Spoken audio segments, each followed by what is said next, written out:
I think so many people are watching women's basketball right now. Yeah. It all started from the national championship game, and I've been dealing with this for 2 years now. And understanding, like, yeah, negative things have probably been said about me, but honestly, I'll take that because look where women's basketball is. People are talking about women's basketball that you never would think that we'd be talking about women's basketball. People are pulling up to games. We got celebrities coming to games, sold out arenas, like, just because of one single game.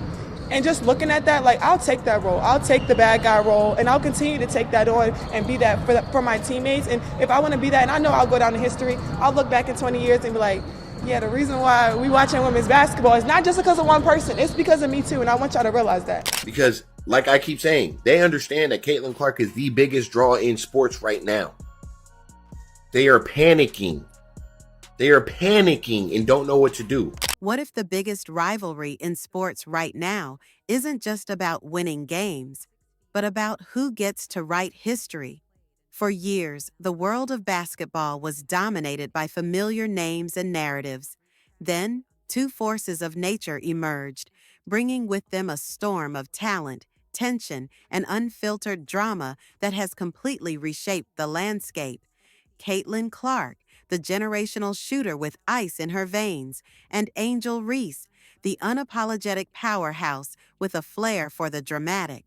Their feud has transcended the court, igniting a cultural firestorm that has made women's basketball the most electrifying show on earth. But the story you see on television is only half the picture. The real battle is a psychological war fought with silent stares, calculated fouls, and a billion-dollar media machine watching every move. Last year, you made a powerful statement saying the reason people are watching women's basketball is not just because of one player, but because of you too. A year later, do you feel like you're Next getting question. Yeah, we'll move on. Thank you. Move on to Zoom. ESPN, please unmute. Time to add a blindfold. Blindfolded. Let's go. I'm here to assist the dudes with making shots. We appreciate it, Caitlin. Every shot you make is one less that I have to do. You climb the mountain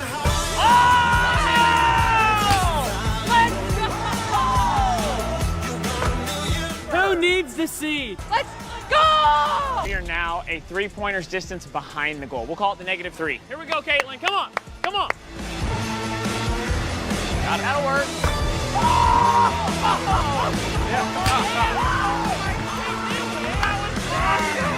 This is the bounce back. It all started with a single gesture that echoed far beyond the court. The 2023 NCAA National Championship.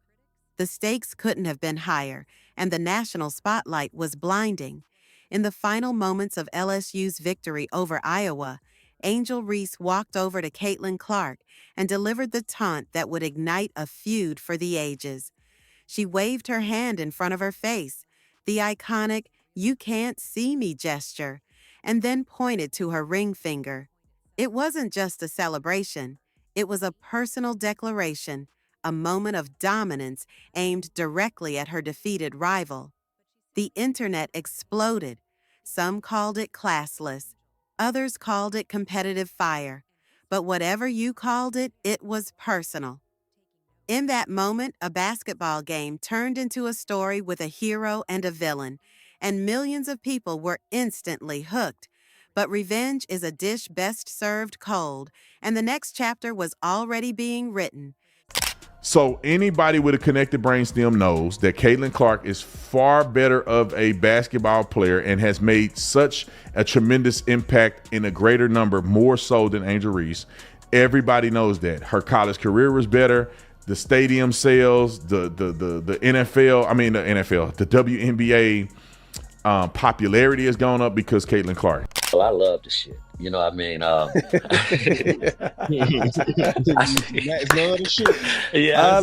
this shit, man. Yeah, see, when I saw this shit, man, I was like, God damn, that's what it needs. We need this shit in the WNBA. Yes. I don't give a shit if they like each other or not. Who cares? Yeah. I think what has grown this game is the storyline and the rivalry that started back in college. I think that's great for the game. This shit has been happening. Women are more catty and been getting in smoke more than men do. So this shit has always happened. It just happens to be these two young stars in the league. But the only thing I didn't like about that shit, man, the racism part. He's the best basketball player in women's basketball right now. Right, face of the league, right? if you got a rookie competing with Asia Wilson right there, and you want to come down here and talk about Angel Reese, bro, that's so disrespectful in Caitlin Clark's regard. And take race out of it. It has nothing to do with race. It has to do with ball. You're trying to say that people are talking about Caitlin Clark more than Angel Reese because of race. It has to do with ball.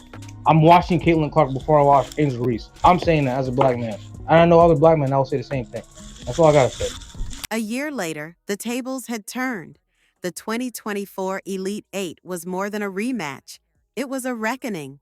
It became the most watched women's college basketball game in history, with the world tuning in to see one thing: vengeance. This time, Clark's performance was different.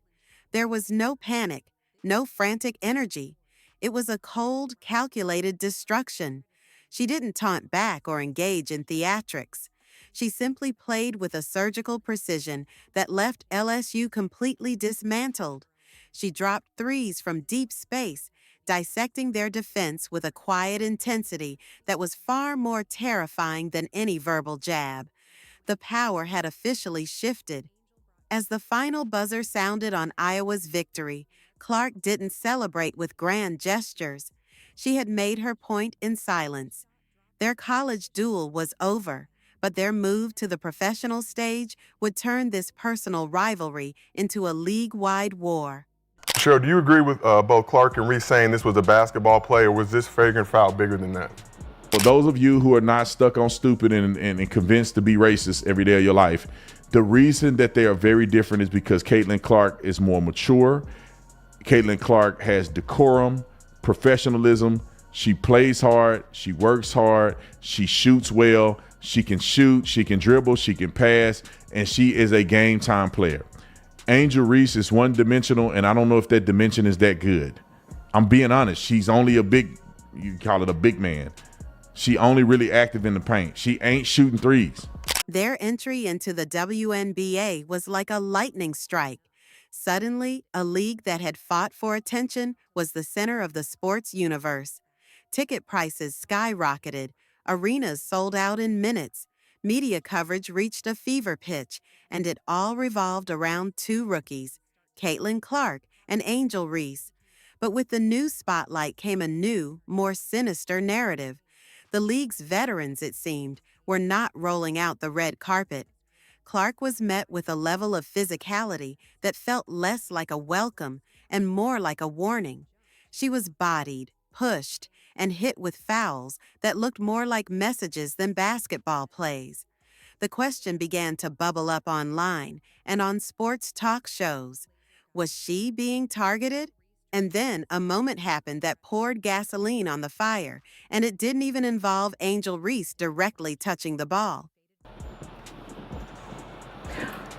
I don't have an issue with the foul. I thought it was a hard foul. Yep, I thought the refs got it right, and to Angel's point, move on. My issue wasn't even with the foul, right? If you're going to foul somebody, I was always taught you don't give up an easy basket, period. And that's what I thought Caitlin did. Violence? No, I thought man, these girls getting ready to hit the lottery. I mean, this is a great time to be a woman in the WNBA. Caitlin, what she's done for the game the last couple of years, she is a shining star. And it's really unfortunate because she's bringing so much notoriety to the game. I watched more college basketball in the last 2 years, women-wise, than I have my entire life. They act like... During a game against the Chicago Sky, the tension boiled over.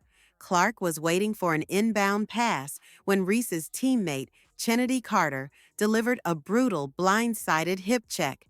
It was a non-basketball play, a blatant cheap shot that sent Clark stumbling. But the foul itself wasn't the most shocking part. As the broadcast replayed the incident, cameras caught Angel Reese on the sideline. She was seen jumping up from the bench, clapping and celebrating the foul on her rival.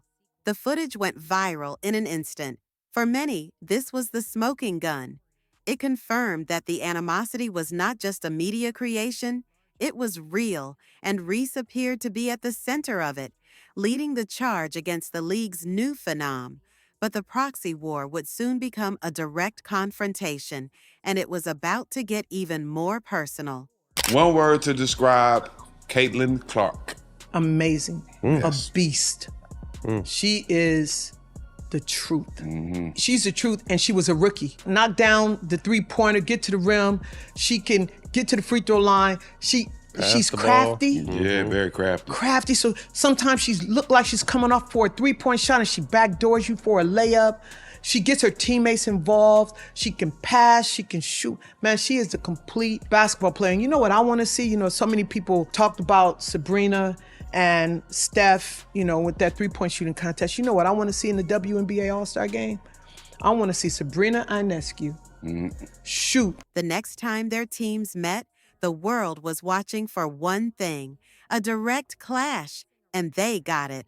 As Clark drove to the basket, Reese went up for the block, but her execution was wildly aggressive. Instead of hitting the ball, she wound up and swung her arm down, striking Clark directly in the head and sending her to the floor. The whistle blew, but the arena held its breath. The referees went to the monitor to review the play, and their decision sent shockwaves through the sport. The foul was upgraded to a flagrant one, a ruling that officially deemed the contact unnecessary and excessive.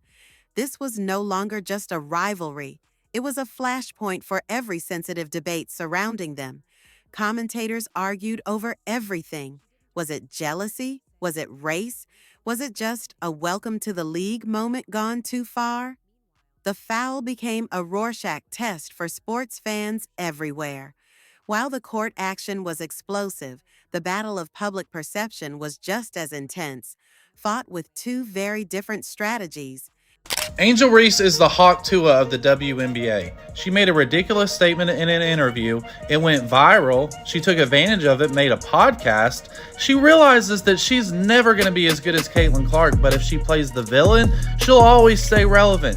She even called Caitlin Clark's fans racist. Think about making the move to bigger arenas for Angel Reese, because Angel Reese is not Caitlin Clark, period.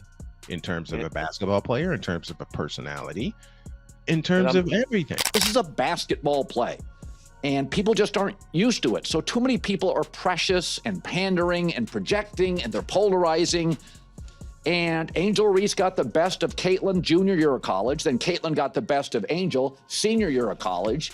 Last year, they were both exceptional. Clearly, Caitlin's more popular. And yesterday, the Indiana Fever. I mean, we're looking at like a Tiger Woods. On one side, you have Caitlin Clark, the quiet assassin.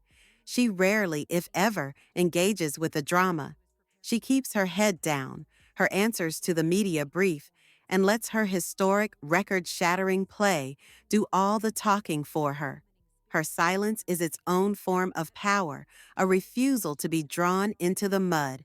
On the other side is Angel Reese, the Bayou Barbie, who has fully and publicly embraced her role as the antagonist. In a moment of stunning self-awareness, she told the world, "I'll take the bad guy role. Look where women's basketball is." She positions herself as a necessary evil, a heel whose theatrics and aggression are a sacrifice made to grow the game. But many analysts see it as something else entirely, a brilliant, calculated business decision. They argue Reese knows she can't match Clark's global popularity, so she's playing the villain to stay relevant, to keep her name in the headlines, and to build her own brand in the shadow of her rival. This calculated persona raises a billion-dollar question that goes far beyond the court. Only reason I'm bringing this up is because how a small little story elevated into this crazy story that we got here today. So, you know, Caitlin Clark is playing a game. And there's this issue with her and Angel Reese. There's this, Caitlin Clark pushes one of the teammates of Caitlin Clark. I'm sorry, Angel Reese pushes one of the teammates of Caitlin Clark. Caitlin Clark fouls Angel Reese. Angel Reese does one of these LeBron flops and falls on the ground. I mean, she learned it from LeBron. Falls to the ground. And the next thing you know, DeMarcus like, oh my God, she's protected. Oh, it's all because she's white and all this other stuff. And then Angel Reese comes out and she's saying all this. See, Caitlin arrived ready to dominate. So where do we go from here? The journey from a simple college taunt to a full-blown professional war has been nothing short of breathtaking. It's a feud fueled by hard fouls, media firestorms, and two clashing personalities who represent two completely different paths to greatness. This is no longer just Clark versus Reese. It's a battle for the narrative, a fight for legacy, and a struggle for the soul of a league that is growing faster than anyone could have imagined. One plays the hero, the other plays the villain, but both are driving the conversation and forcing the world to pay attention. This rivalry is far from over. In fact, it might just be getting started. The only question left is, who will land the final blow?